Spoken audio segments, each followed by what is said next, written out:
이게 비슷한 시기에 한 거거든요. 예를 네. 들어서 리얼미터는 7월 10일서부터 14일까지 한 거고요. 네. 그리고 갤럽은 7월 11일서부터 13일까지 한 거기 때문에 거의 같은 기간이라고 봐야 되는 거죠. 예. 그런데 한국갤럽에서는 무려 6%포인트 떨어졌다는 거는요. 네. 낙폭이 역대 지금 벌써 가장 빠르게 떨어진 겁니다. 네. 그러니까 예를 들어서 올해 조사에서는 가장 예. 많이 떨어진 거예요. 근데 실제로 아주 심층적으로 보면은 조금 전에 배종찬 우리 소장님 말씀하신 것처럼 예. 지금 부산, 울산, 경남에서 지난주에 비교했을 때요. 네. 11.0%포인트 떨어졌습니다. 갤럽은요. 그렇군요. 그리고 광주에서는 12.0%포인트 떨어졌어요. 예. 그리고 더 나아가서 부산 지역, 부산 그리고 지역과 하고 광주, 지역이에요. 예. 그러니까 해산 우리가 얘기하는 해양에 있는 쪽에 있는 쪽에서 영향을 보고 이거 똑같아요.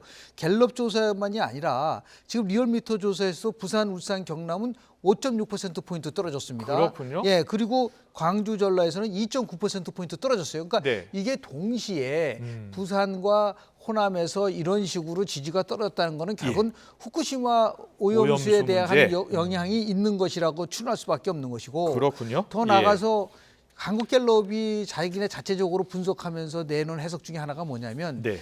대통령 국정운영 지지가 영향을 받을 때 크게 세 가지 영향을 받아요. 첫 네. 번째는 뭐냐면 이렇게 팍 떨어질 때는 예.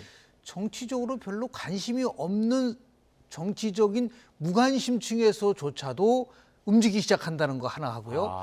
두 번째는 그것이 대통령과 관련된 사항이고 마지막 세 번째는 그러한 부분들이 자신의 전반적인 대통령에 대한 태도를 바꿀 만큼 의미 있는 일이 있을 때 바뀐다는 거거든요. 그렇군요. 그런데 이번 한국갤럽에서 그 세 가지가 다 적용된 겁니다. 예. 예를 들어서 저관심층이라든지 더 나아가서 정치에 별로 관심이 없는 층 같은 데서 네. 10.0%포인트 떨어졌어요.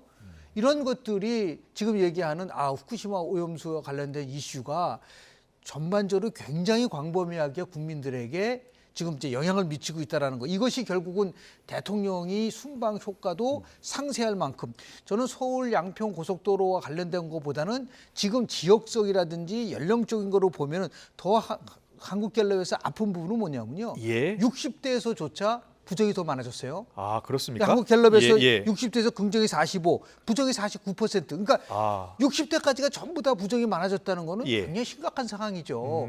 이런 것들에 대한 부분들에 우리에 대해서 만약에 네. 분석을 하고 정부가 이 부분에서 관심을 갖는다고 한다면 외화 내빈이란 말 있잖아요. 예. 외화는 굉장히 화려하지만 내치가 상당히 빈곤하다. 이 부분이 결국은 어떻게 반영될 것이냐라는 거에 관심이 있고 저는 이번 주 금요일 날 한국갤럽 조사 결과가 과연 어떻게 나올지 궁금해요. 예. 이게 32%였었는데요. 지금 여기에 수혜권은 반영되지 않았습니다. 예. 그다음에 더 나가서 엄밀하게 따지면은 저는 우크라이나 방문한 것에 대해서는 개인적으로 굉장히 예. 잘한 거라고 하지만 또 그거에 대한 평가도 등등 여러 가지가 또 김건희 여사 쇼핑 의혹에 대한 부분도 반영이 안 됐거든요. 예. 이게 이번 주 금요일 날 갤럽 조사에서 어떻게 반영될지 한번 좀 관심 있게 봐야 될 사항이 아닌가 생각을 하게 됩니다.